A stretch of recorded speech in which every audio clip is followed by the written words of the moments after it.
welcome to the Camino Talk Show. My name is Julia Doherty from Adventure Geek, and today's show is, as you know, all about the Camino.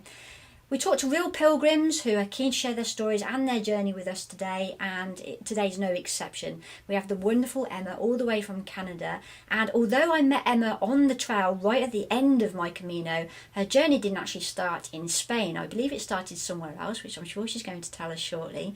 She has got a fantastic story to tell, which includes an episode with bed bugs. It also includes an episode with a trip to the hospital and Italian doctors, I believe. I'm sure she's going to put us into that story. Anyway, I understand that Emma has had a few life-changing experiences whilst embracing her pilgrimage, and it's going to be great to find out more. So, hello, Pilgrim. How are you doing today? Hi, Julia. I'm well, thank you. All the way from Canada. I'll say all the way. Obviously, we're on Skype. I've got the normal time of like 2 o'clock in the afternoon, whereas you're what time is it? It's about 6 a.m. here. So she's got matchsticks holding her eyes up, bless her. Thank you so much. Okay, so we can't not go past without actually just explaining the bedbug story. So do you want to do that? Should we start there? Let's just start there. Tell everybody what happened, because that's one of the things people do worry about is bedbugs on the Camino. It's something, when people ask me about the Camino, it's something that comes up often. I read about it when I was reading before I went. My experience didn't happen until very close to Santiago, 67 kilometers away. I woke up covered in bites one morning, and I am very allergic to insect bites. So for a normal person, they might be the size of like a small coin or just a little dot. For me, they swell up to the size of golf balls or even tennis balls in some cases. So it was a big worry for me with the amount that I had and how swollen they became. So that morning was really difficult for me to just even get out out of bed, dressed, and have the motivation to continue walking that day with the amount of pain that I was in. But it was first thing in the morning, and I didn't know what else to do but walk. As you do. The one thing, as you do on the Camino, and that far into the game too. What else do you do? I wasn't sure. Fortunately, at that time, I'd been traveling with a German woman that I had met about 100 kilometers before. Is that Francesca? We were Francesca, yes. Yeah. So we started traveling together, and she was really helpful to provide that extra motivation that I needed to keep going that day. And it was a hot day, and we walked 25 kilometers, still with all of those bites, completely aware of every single one of them. I bet. As we're walking, it's early afternoon, we're getting close to our destination. She says to me, "Do you remember those Italians that we bunked with last night?" And I said, "Yeah, absolutely." And she said that, she's like, "I'm just remembering now that they're all doctors." And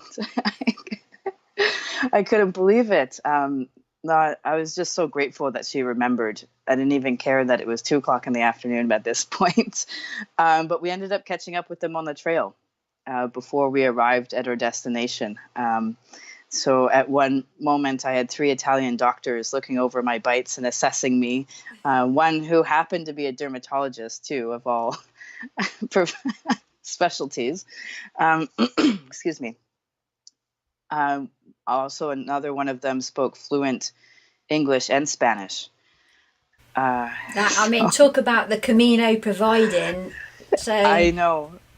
That was a sheer example of that. And when we arrived to our destination, I can't remember the town off the top of my head right now, but it was one of the bigger cities, getting closer to Santiago.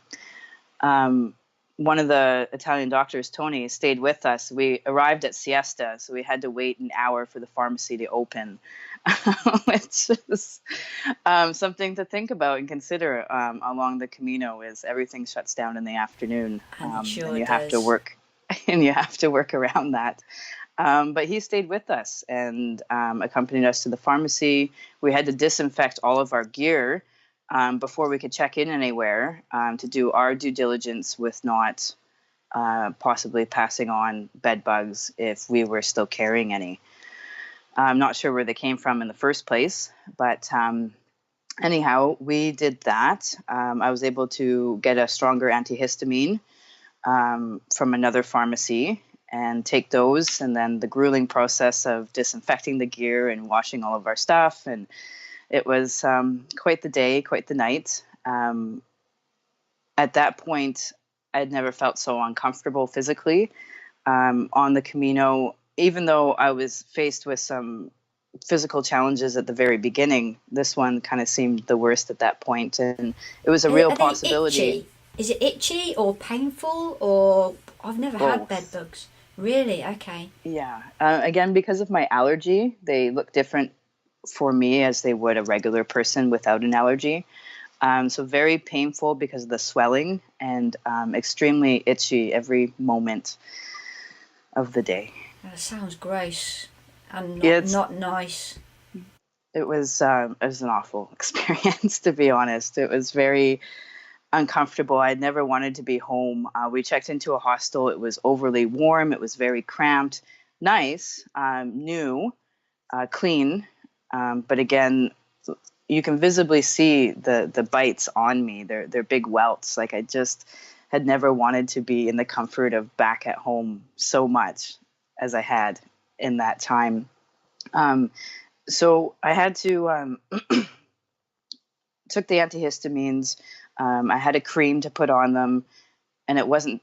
We had to kind of wait and see what the next morning looked like before I decided. But it was a real possibility, if there was no change in them, or if they were worse the next morning, that I would have had to probably have taxied to Santiago, or a closer hospital,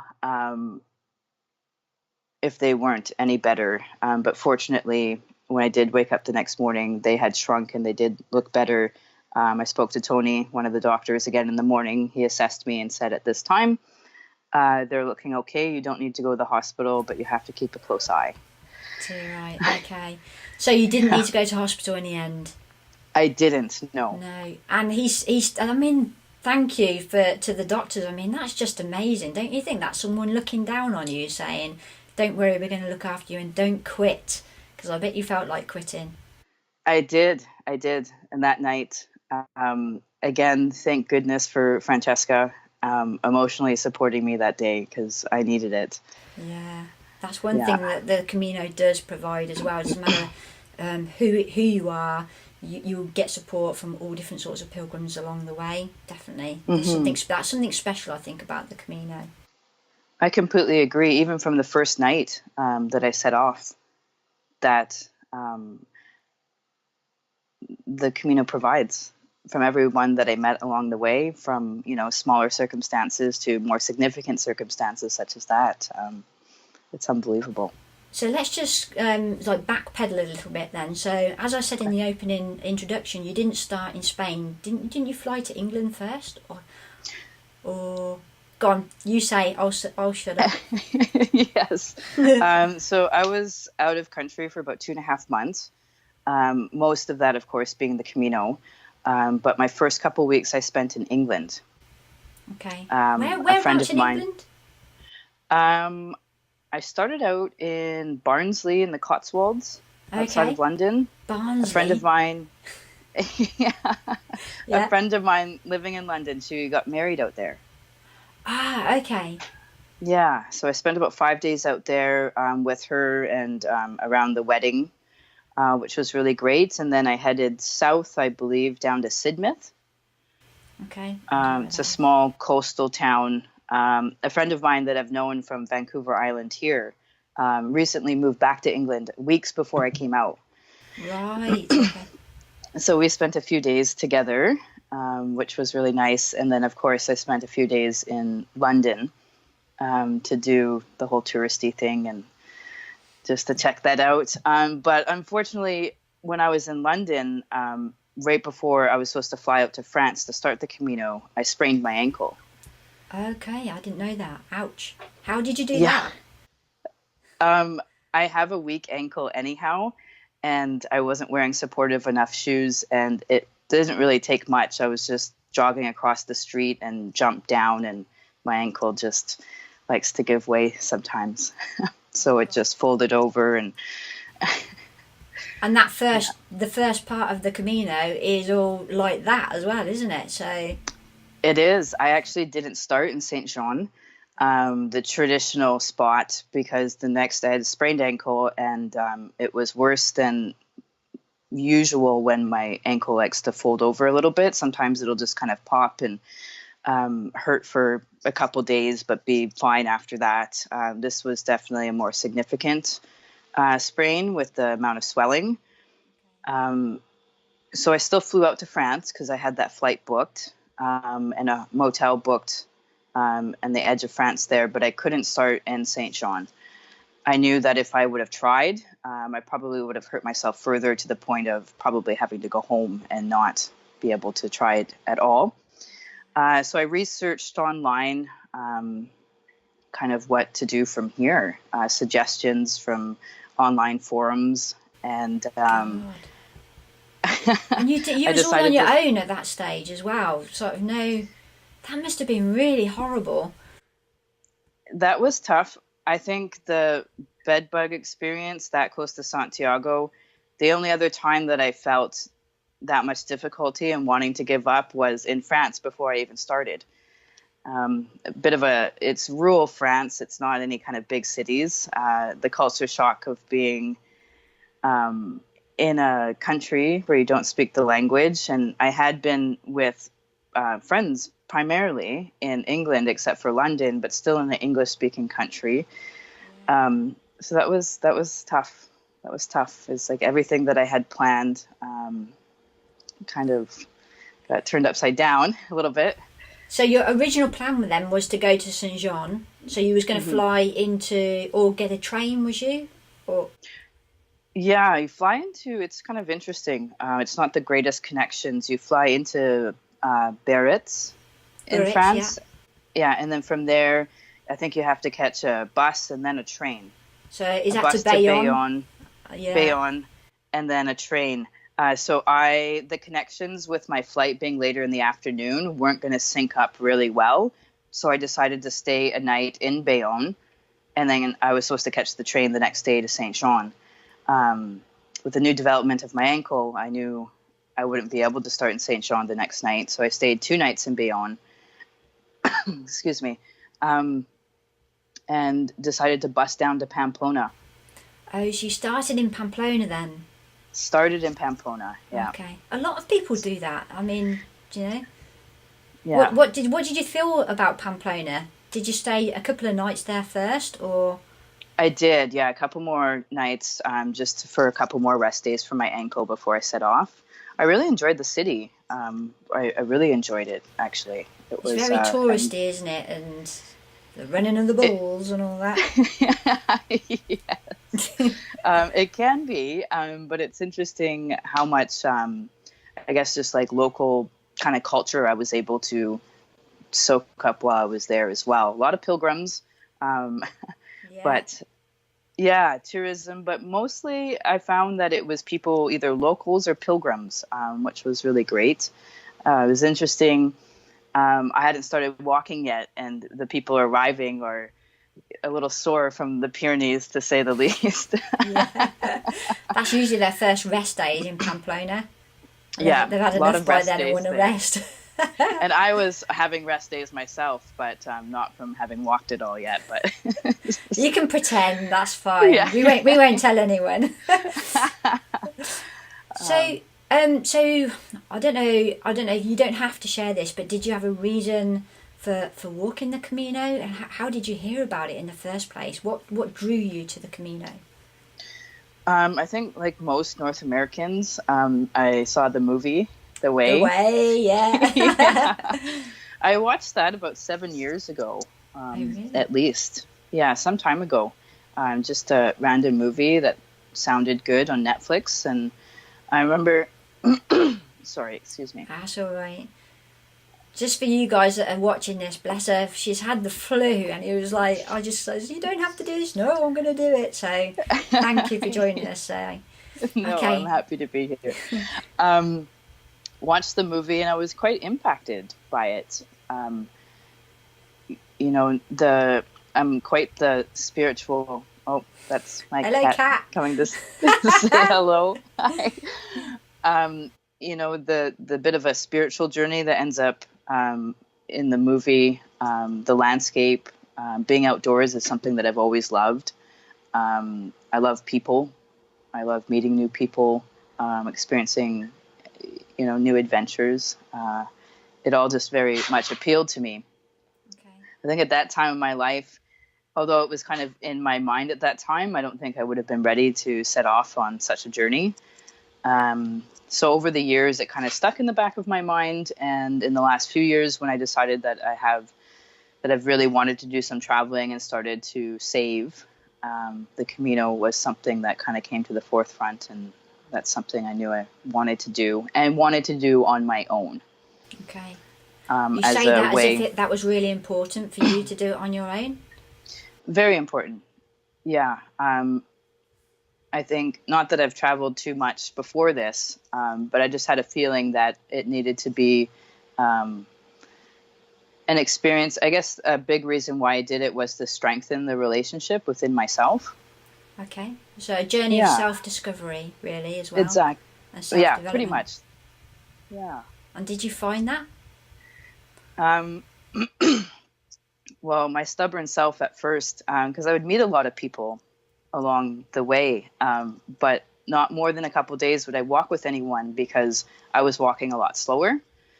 Granted, with a sprained ankle, I wasn't covering as many miles as most people were, and I also had more time than I think a lot of people that I met. Yeah. I gave myself 50 days to be on the Camino. Okay. And the guidebook that I had, similar to a lot of people, was a 32-day, I think. So was that the John Briley one? Or... I believe so, yes. Yeah, okay. Yeah, I think it's 32 days or something like that. But yeah, 30-something days. So 50 days is a lot. It is. When I first set out, I gave myself that many days. This is another development. I didn't end up training before I left because about 7 weeks before I started, I slipped a disc in my lower back. Oh my God. Which left me, I was in bed basically for the first 10 days, almost 2 weeks. And from there could only start walking very short distances. I actually didn't put my pack on till the day before I left for England for the first time. Right, I actually didn't know whether I was going to be able to actually walk the Camino until I got out there because of my back. And then the sprained ankle happened, and what my ankle needed for rest was the opposite of what my back needed, and vice versa. So that was a bit of a tricky time. But once I started walking, my back started to feel okay. It was the weight that I was concerned about. Did you use the luggage transfer at all? I only did that for a few days, kind of mid-journey. Sorry, excuse me. Because I had some mosquito bites across my back. And again, being allergic, they swelled up to bigger than tennis balls. And that's where my... Mosquitoes from Spain? I didn't know they had mosquitoes in Spain. Yeah, they're really small, but again, the bites on me turned to be they're very, very large, and it was right where my pack was rubbing, so they weren't getting better. So I sent my pack ahead with that courier service for a few days to allow, and then carried a small pack in front. Okay. So then there was nothing irritating them for a few days, and then they were able to clear up, and then I was able to put my pack back on. Joe, Emma, with bed bugs, with swollen ankles, with bad backs, with mosquito bites, you might think, my God, why on earth would anyone want to walk the Camino? Do you know, what is it in you that made you just continue and get to... Because I walked with you that very last day into Santiago, and it was an amazing day. But I didn't realise the journey that you'd had to actually get to that point. So, I mean, for anyone who's watching this thinking, I was thinking of walking the Camino, and then listening to your story, they might be thinking, oh my God, really? Perhaps I won't do that then. So what would you say to someone who's thinking of walking the Camino? Well, to be honest, this is kind of a string of just unfortunate events. None of them really Camino related. I slipped my disc not in anything Camino related, even training or my pack or anything like that. So that was going to happen anyways. I'm cursed with a bad ankle. I was in London at the time, just being a tourist. So that was an unfortunate event. I happen to be very allergic to insect bites myself, which I don't think a lot of other people Most are. people won't, yeah. So these are just kind of interesting circumstances. They're testing. This was like who was being tested. It was. Like your whole journey, like one brick wall you had to knock down to get to the next one, then another brick wall, knock that down to like get to Santiago, right to the end. And in the beginning, even with the 50 days, I didn't think it was possible that I would get to Santiago, because my first day I only walked about 8 kilometers. And then from there walked about 10 or 11 and slowly worked my way up. So I think that was my journey, and very individual to myself, as it is for everyone walking it. I have met many, many people that walked the whole Camino that didn't encounter bed bugs, did not have a bad back, did not sprain their ankle before they started. Do you know, I'm just about to go on my 5th Camino. Next Friday I'll go out again. And wow. I've only encountered 2 people. There's you and a lady called Carmel who we met from Israel. She had bed bugs as well. But from out of the hundreds of people that I've seen on all of my Caminos, that's just 2 people that I've met.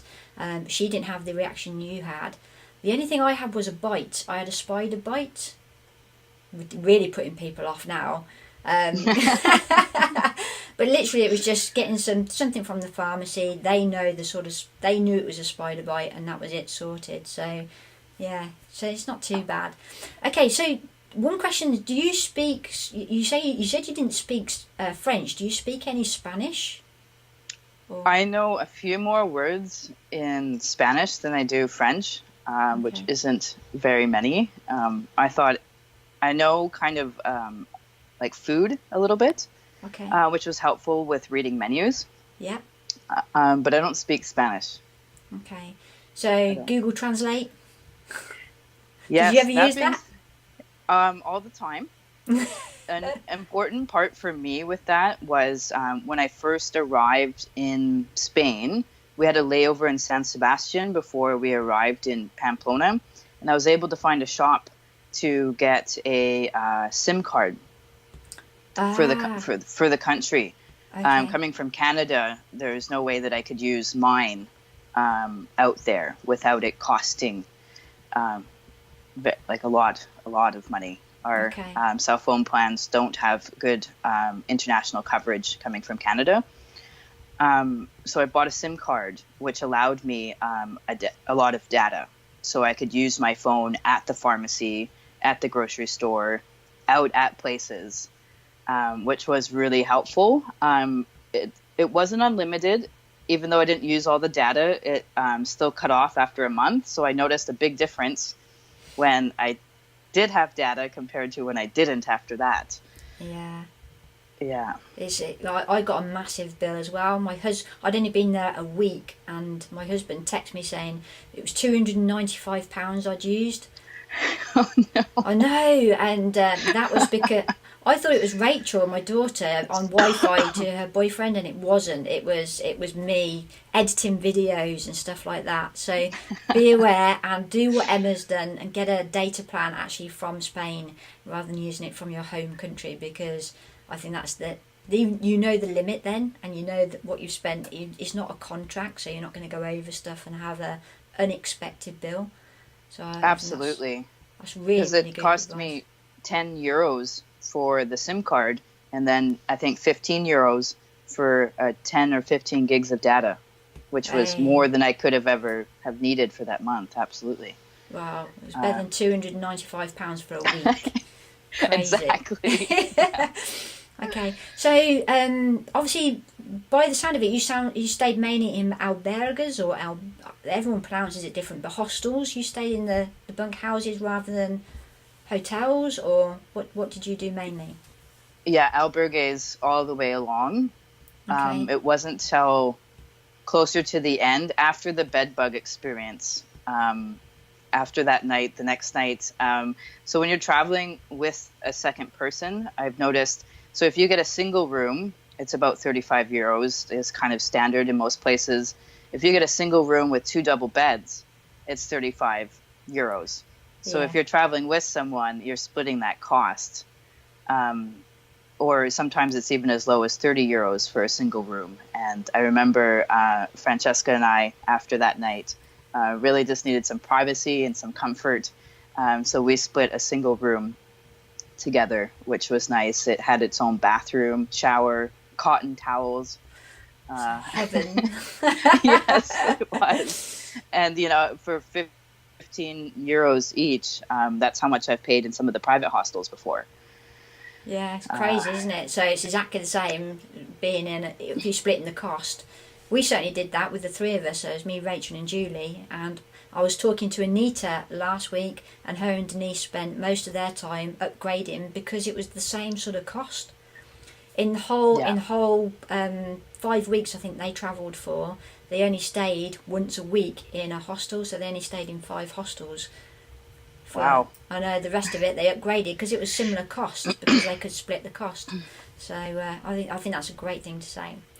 Okie dokie, right, are you ready for the quick fire round? Dum dum dum dum. Yes, just Right, allow me a quick sip. Okay, have a quick sip. I'm going to ask you some questions then. So we're just going to go. I'm just going to ask you. Ready? Sleeping bag or sleep sheet? Yeah, sleep sheet, I guess. It was called a sleep sack. Sleep sack. Or, Okay. You call yeah, them sleep sacks. yeah. Okay. Thinner, not quite a sleeping bag. Yeah, absolutely. Walking boots or walking shoes? Boots with a high top for me because of my ankle. Okay.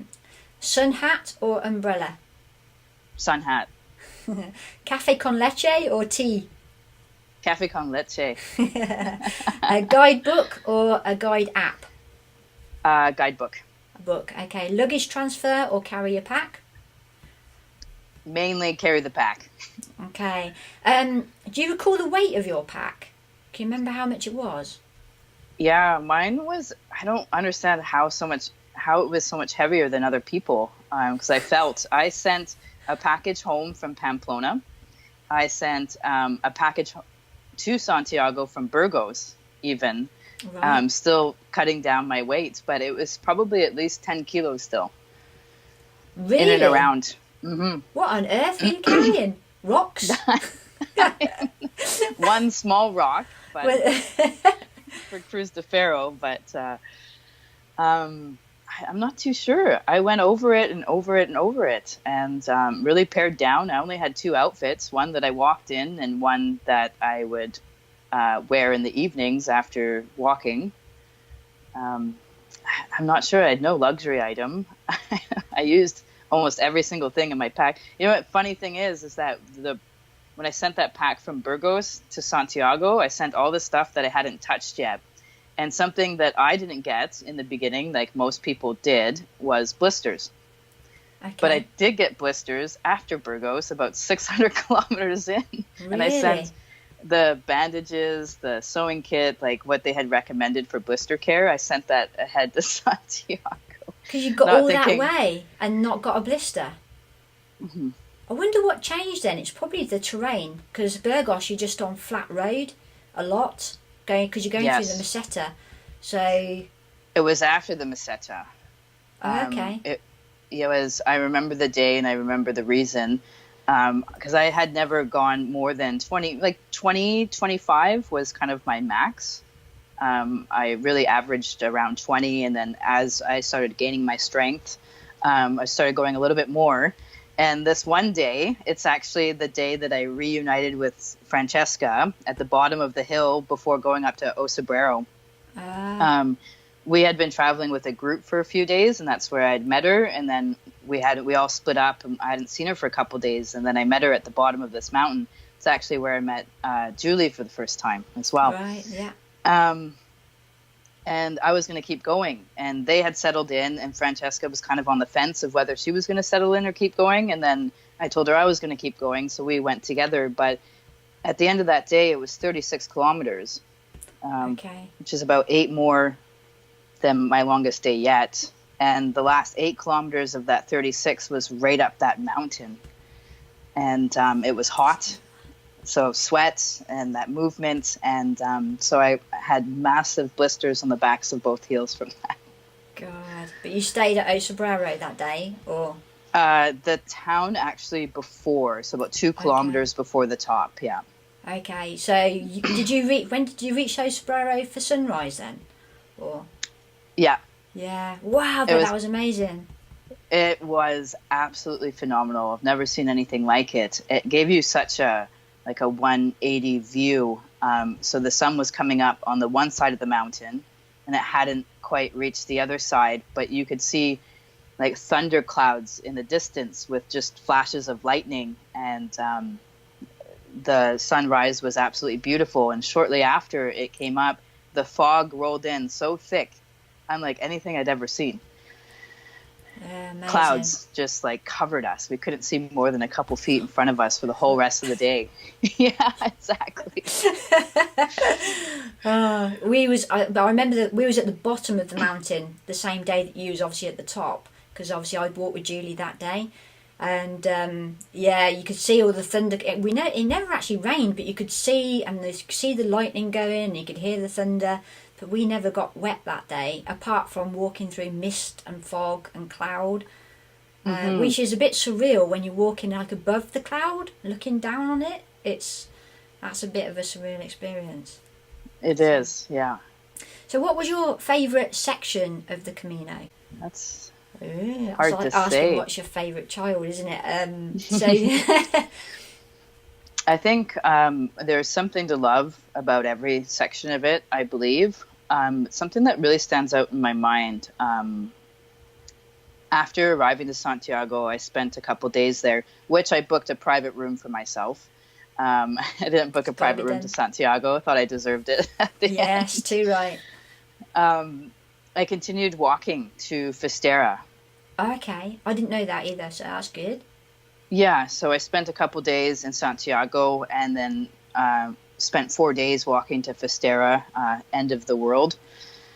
After that, and absolutely loved that stretch as well. And where I live on the west coast of Canada, right against the ocean. So to have been landlocked for that long, I was kind of itching to see the ocean again. So to be able to reach it at the end there was a pretty neat experience. So how did you feel when you reached Finisterre? Did you feel closure? Did you feel like you'd finished? When I arrived in Santiago that day with you, I thought it kind of sunk in later in the day. We arrived pretty early in the morning, but it felt kind of surreal. Like, wow, this really happened, and so much has happened. And I did feel excitement and accomplishment, but not that. I guess I had an expectation for a stronger feeling of that, and that's what I felt when I reached Finisterre, the 000 kilometer mark. I felt completely finished. I didn't feel finished there, and I think that's what was that feeling that I was having. Not that full accomplishment, because I wasn't ready. Like I wasn't finished walking at that point. Yeah. So taking those days, and walking to the end, and especially, so it's interesting because Finisterre, I think, Finisterre is the town, and then Finisterre is the point, the peak. That's right. Yeah, why they don't call it the same thing, I don't know. But it's interesting, yeah. So we dropped our bags and everything in town, but it's still another 3 kilometers to the end. But I was done. My hiking boots were off. I walked the last 3 kilometers in my flip-flops so that my blisters could air out. Yeah. But at that stage, and Francesca and I, we walked to there together as well. Oh, We had okay. reunited with a couple people, part of that group I talked about before, Okay. which was really great because they got so far ahead that we didn't think that we would see them again. And You we did. did. So we stopped at the grocery store, and we walked to the end of the world, the zero mark, and we parked ourselves on a rock on the edge of the cliff there, overlooking the ocean, and just had this picnic and a bottle of wine, and just shared our experiences from the whole journey and what we learned from it. And Wow. there's all these mountain goats below us, and other people taking pictures, and that was one of my fondest memories. Like, that was kind of the closure, to sit there eating good food with these amazing people I'd met along the way from all over the world, and just to, like, this is it. This is our finish. This is our You actually for felt now. like it's a finish. Yeah. For now. That felt like the kind of end. And from there, we spent the night, and then bussed back to Santiago, where I spent another couple nights. So when I came back to Santiago, that was okay. That was your finish. I'm This is done my now. I'm ready to go home. Yes, because when I arrived with you, a couple of people from that group got tattoos.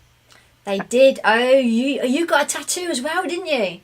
I did, but when I saw them with their tattoos, when that day we first arrived, I was like, that is really neat. I don't know if I would do something like that, because it didn't feel finished yet, I suppose. But Yeah. coming back to Santiago, I was like, Pat, one of the pilgrims I walked with, he's from Alaska. I said, I think I really want to get a tattoo. And we ended up getting matching tattoos together. Are you So going to I show will. your tattoo? Yay! Yeah, I yeah, mean, just that's under there. amazing. So it says 818 kilometers. Yes, which was my starting in Pamplona.